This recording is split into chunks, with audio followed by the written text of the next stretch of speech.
Great Expectations by Charles Dickens. Chapter 7. At the time when I stood in the churchyard, reading the family tombstones, I had just enough learning to be able to spell them out. My construction, even of their simple meaning, was not very correct, for I read "wife of the above" as a complimentary reference to my father's exaltation to a better world. And if any one of my deceased relations had been referred to as below, I have no doubt I should have formed the worst opinions of that member of the family. Neither were my notions of the theological positions to which my catechism bound me at all accurate, for I have a lively remembrance that I supposed my declaration that I was to walk in the same all the days of my life laid me under an obligation always to go through the village from our house in one particular direction, and never to vary it by turning down by the wheelwrights or up by the mill. When I was old enough, I was to be apprenticed to Joe, and until I could assume that dignity, I was not to be what Mrs. Joe called pomp-eyed, or, as I render it, pampered.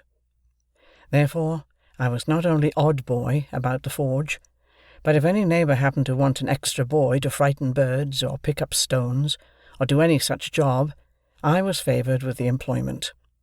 In order, however, that our superior position might not be compromised thereby, a money-box was kept on the kitchen mantel-shelf, into which it was publicly made known that all my earnings were dropped. I have an impression that they were to be contributed eventually towards the liquidation of the national debt, but I know I had no hope of any personal participation in the treasure. Mr. Wopsle's great-aunt kept an evening school in the village. That is to say, she was a ridiculous old woman of limited means and unlimited infirmity, who used to go to sleep from 6 to 7 every evening, in the society of youth who paid 2pence per week each for the improving opportunity of seeing her do it. She rented a small cottage, and Mr. Wopsle had the room upstairs, where we students used to overhear him reading aloud in a most dignified and terrific manner, and occasionally bumping on the ceiling. There was a fiction that Mr. Wopsle examined the scholars once a quarter. What he did on those occasions was to turn up his cuffs, stick up his hair, and give us Mark Antony's oration over the body of Caesar. This was always followed by Collins's ode on the Passions, wherein I particularly venerated Mr. Wopsle as revenge, throwing his blood-stained sword in thunder down, and taking the war-denouncing trumpet with a withering look. It was not with me then, as it was in later life, when I fell into the society of the Passions, and compared them with Collins and Wopsle, rather to the disadvantage of both gentlemen. Mr. Wopsle's great-aunt, besides keeping this educational institution, kept, in the same room, a little general shop. She had no idea what stock she had, or what the price of anything in it was, but there was a little greasy memorandum book kept in a drawer, which served as a catalogue of prices, and by this oracle Biddy arranged all the shop transaction. Biddy was Mr. Wopsle's great-aunt's granddaughter. I confess myself quite unequal to the working out of the problem what relation she was to Mr. Wopsle. She was an orphan like myself. Like me, too, had been brought up by hand. She was most noticeable, I thought, in respect of her extremities, for her hair always wanted brushing, her hands always wanted washing, and her shoes always wanted mending and pulling up at heel. This description must be received with a weekday limitation. On Sundays she went to church elaborated. Much of my unassisted self, and more by the help of Biddy than of Mr. Wopsle's great-aunt, I struggled through the alphabet as if it had been a bramble-bush, getting considerably worried and scratched by every letter. After that, I fell among those thieves, the 9 figures, who seemed every evening to do something new to disguise themselves and baffle recognition. But, at last, I began, in a purblind, groping way, to read, write, and cipher on the very smallest scale. One night, I was sitting in the chimney-corner with my slate, expending great efforts on the production of a letter to Joe. I think it must have been a fully year after our hunt upon the marshes, for it was a long time after, and it was winter and a hard frost, with an alphabet on the hearth at my feet for reference, I contrived in an hour or two to print and smear this epistle. My dear Joe, I hope you are quite well.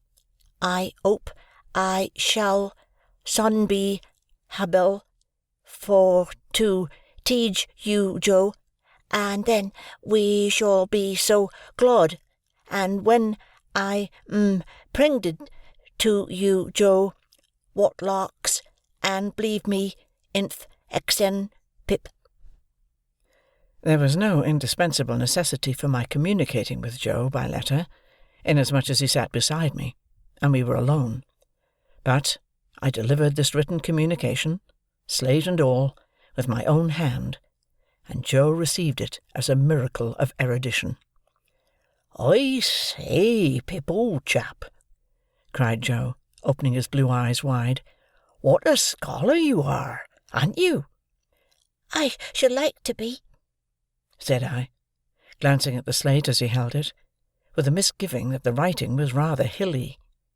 "Why, here's a J," said Joe, "and a O, equal to anythink.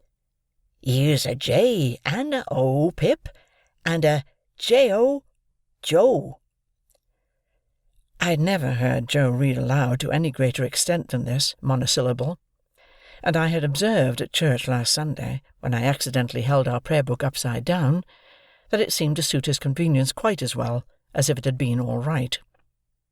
Wishing to embrace the present occasion of finding out whether in teaching Joe I should have to begin quite at the beginning, I said, but read the rest, Joe." "The rest, eh, Pip?" said Joe, looking at it with a slowly searching eye. 1, 2, 3.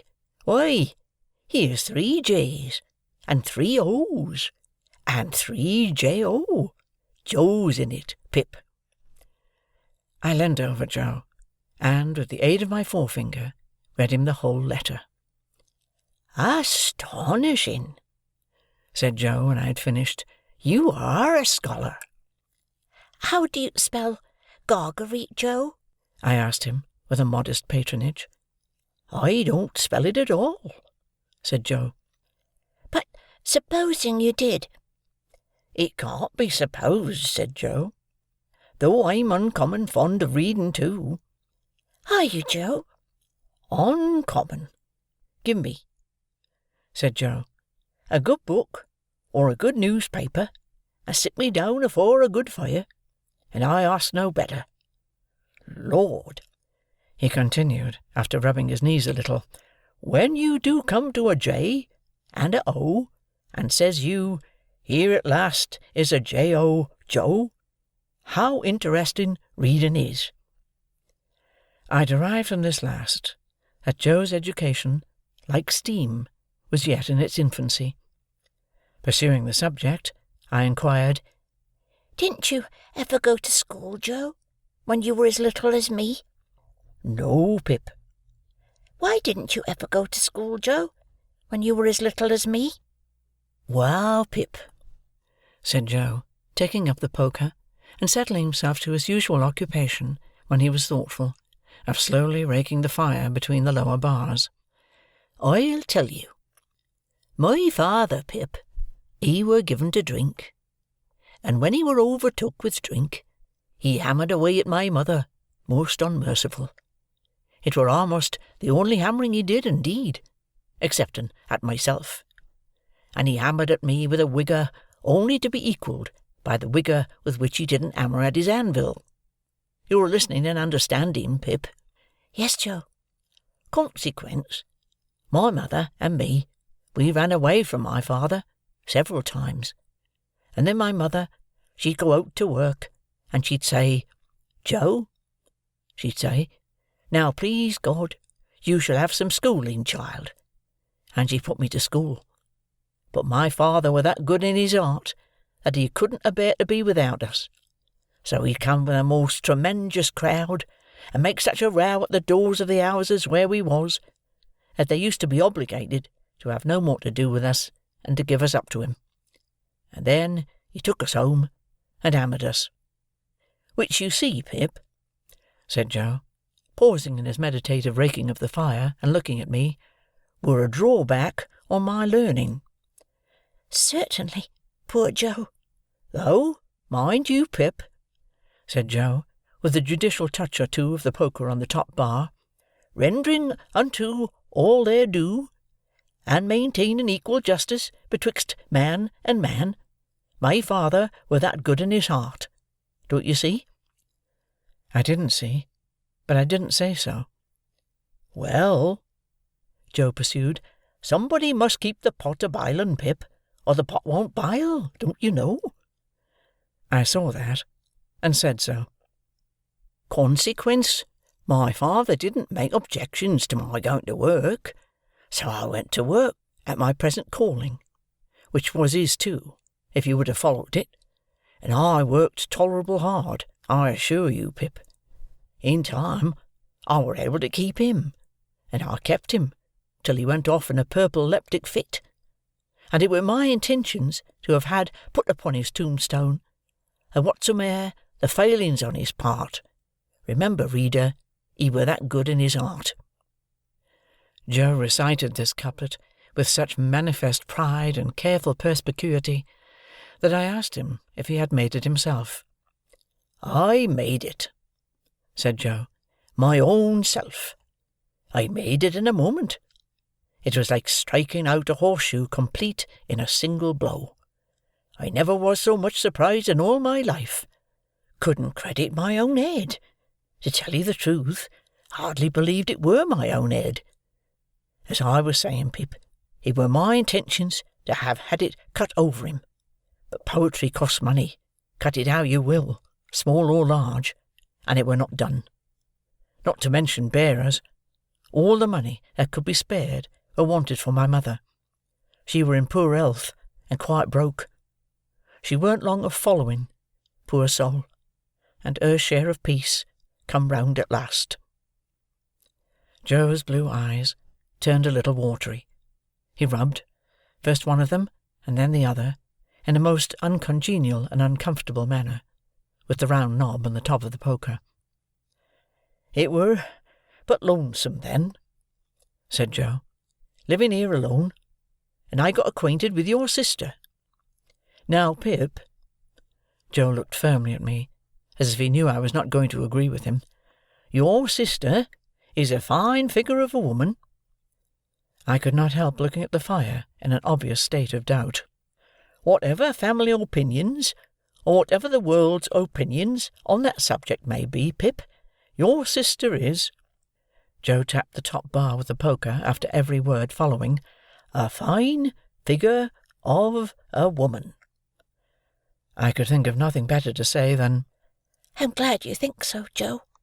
"So am I," returned Joe, catching me up. "I am glad I think so, Pip. A little redness, or a little matter of bone here or there, what does it signify to me?" I sagaciously observed, if it didn't signify to him, to whom did it signify? "Certainly," assented Joe. "That's it. You're right, old chap. When I got acquainted with your sister, it were the talk how she was bringing you up by hand. Very kind of her too, all the folks said, and I said, along with all the folks, as to you," Joe pursued, with a countenance expressive of seeing something very nasty indeed, "if you could have been aware how small and flabby and mean you was, dear me, you'd have formed the most contemptible opinion of yourself." Not exactly relishing this, I said, "Never mind me, Joe." "But I did mind you, Pip," he returned, with tender simplicity. "When I offered to your sister to keep company, and to be asked in church at such times as she was willing, and ready to come to the forge, I said to her, 'And bring the poor little child. God bless the poor little child,' I said to your sister. 'There's room for him at the forge.'" I broke out crying, and begging pardon, and hugged Joe round the neck, who dropped the poker to hug me, and to say, "Ever the best of friends, Antus, Pip. Don't cry, old chap. When this little interruption was over, Joe resumed. "Well, you see, Pip, and here we are. That's about where it lights. Here we are. Now, when you take me in hand in my learning, Pip, and I tell you beforehand, I'm an awful dull, most awful dull, Mrs. Joe mustn't see too much of what we're up to. It must be done, as I may say, on the sly. And why on the sly? I'll tell you why, Pip." He had taken up the poker again, without which I doubt if he could have proceeded in his demonstration. "Your sister is given to government." Given to government, Joe? I was startled, for I had some shadowy idea, and I'm afraid I must add hope, that Joe had divorced her in favour of the Lords of the Admiralty or Treasury. "Given to government," said Joe, "which I mean to say, the government of you and myself." Oh, "And she an't over partial to having scholars on the premises," Joe continued, "and in particular would not be over partial to my being a scholar, for fear as I might rise, like a sort of rebel, don't you see?" I was going to retort with an inquiry, and had got as far as why, when Joe stopped me. "Stay a bit. I know what you're a-going to say, Pip. Stay a bit. I don't deny that your sister comes the mogul over us now and again. I don't deny that she do throw us backfalls, and that she do drop down upon us heavy. At such times as when your sister is on the rampage, Pip." Joe sank his voice to a whisper, and glanced at the door. "Candour compels her to admit that she is a buster." Joe pronounced this word as if it began with at least 12 capital B's. "Why don't I rise? That were your observation when I broke it off, Pip?" yes, Joe. "Well," said Joe, passing the poker into his left hand, that he might feel his whisker. And I had no hope of him whenever he took to that placid occupation. "Your sister's a master-mind. A master-mind." What's that? I asked, in some hope of bringing him to a stand. But Joe was readier with his definition than I had expected, and completely stopped me by arguing circularly, and answering with a fixed look, "Her. And I an't a master-mind," Joe resumed, when he had unfixed his look, and got back to his whisker. "And last of all, Pip, and this I want to say, very serious to you, old chap, I see so much in my poor mother, of a woman drudging and slaving and breaking her honest heart, and never getting no peace in her mortal days, that I'm dead afeard of going wrong in the way of not doing what's right by a woman, and I'd fur rather of the two go wrong the t'other way, and be a little ill-convenienced myself. I wish it was only me that got put out, Pip. I wish there warn't no tickler for you, old chap. I wish I could take it all on myself. But this is the up and down and straight on it, Pip, and I hope you'll overlook shortcomings." Young as I was, I believe that I dated a new admiration of Joe from that night. We were equals afterwards, as we had been before, but afterwards, at quiet times, when I sat looking at Joe, and thinking about him, I had a new sensation of feeling conscious that I was looking up to Joe in my heart. "However," said Joe, rising to replenish the fire, "here's the Dutch clock, a-working himself up to being equal to strike 8 of 'em, and she's not come home yet. I hope Uncle Pumblechook's mare mayn't have set her forefoot on a piece of ice and gone down." Mrs. Joe made occasional trips with Uncle Pumblechook on market days, to assist him in buying such household stuffs and goods as required a woman's judgment. Uncle Pumblechook being a bachelor, and reposing no confidences in his domestic servant, this was market day, and Mrs. Joe was out on one of these expeditions. Joe made the fire, and swept the hearth, and then we went to the door to listen for the chaise cart. It was a dry, cold night, and the wind blew keenly, and the frost was white and hard. A man could die to-night of lying out on the marshes, I thought.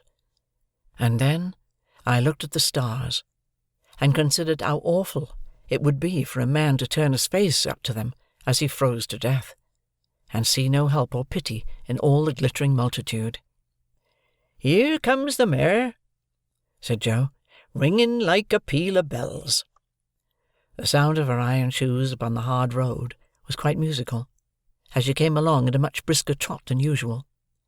We got a chair out, ready for Mrs. Joe's alighting, and stirred up the fire that they might see a bright window, and took a final survey of the kitchen that nothing might be out of its place. When we had completed these preparations, they drove up, wrapped to the eyes. Mrs. Joe was soon landed, and Uncle Pumblechook was soon down too, covering the mare with a cloth, and we were soon all in the kitchen, carrying so much cold air in with us that it seemed to drive all the heat out of the fire.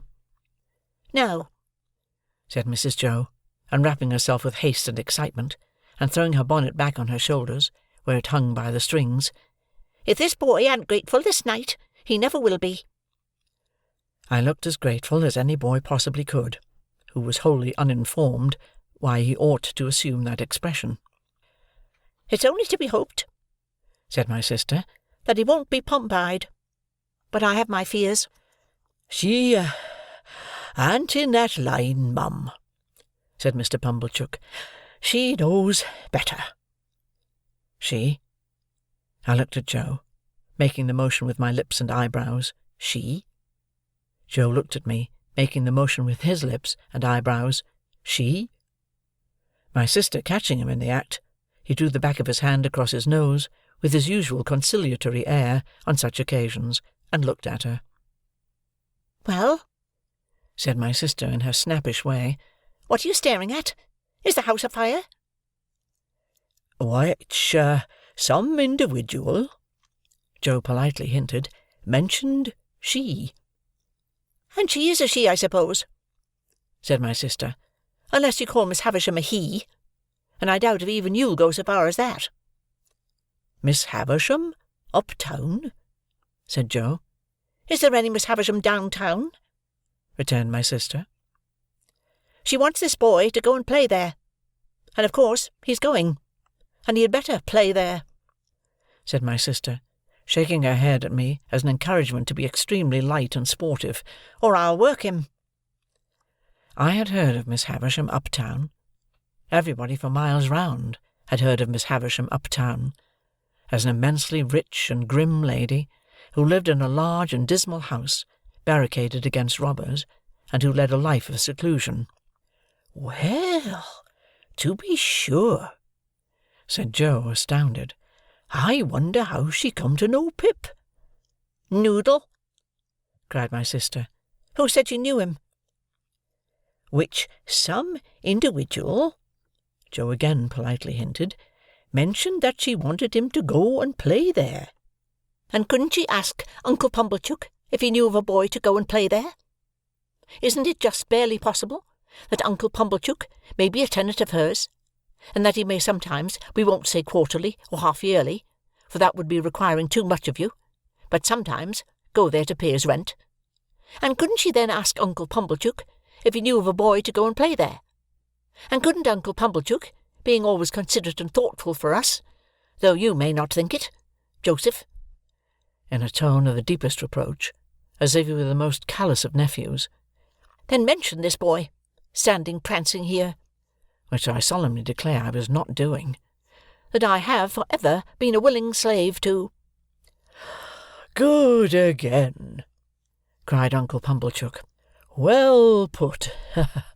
Prettily pointed. Good indeed. Now, Joseph, you know the case." "No, Joseph," said my sister, still in a reproachful manner, while Joe apologetically drew the back of his hand across and across his nose. "You do not yet, though you may not think it, know the case. You may consider that you do, but you do not, Joseph. For you do not know that Uncle Pumblechook, being sensible that for anything we can tell, this boy's fortune may be made by his going to Miss Havisham's, has offered to take him into town to-night in his own chaise cart, and to keep him to-night, and to take him with his own hands to Miss Havisham's to-morrow morning. And Laura mercy me," cried my sister, casting off her bonnet in sudden desperation, "here I stand, talking to mere mooncalves, with Uncle Pumblechook waiting, and the mare catching cold at the door, and the boy grimed with crock and dirt from the hair of his head to the sole of his foot." With that, she pounced upon me, like an eagle on a lamb, and my face was squeezed into wooden bowls in sinks, and my head was put under taps of water butts, and I was soaped, and kneaded, and towelled, and thumped, and harrowed, and rasped, until I really was quite beside myself. I may here remark that I suppose myself to be better acquainted than any living authority with the ridgy effect of a wedding ring passing unsympathetically over the human countenance. When my ablutions were completed, I was put into clean linen of the stiffest character, like a young penitent into sackcloth, and was trussed up in my tightest and fearfullest suit. I was then delivered over to Mr. Pumblechook, who formally received me as if he were the sheriff, and who let off upon me the speech that I knew he had been dying to make all along. "Boy, be for ever grateful to all friends, but especially unto them which brought you up by hand." "Good-bye, Joe." "God bless you, Pip, old chap."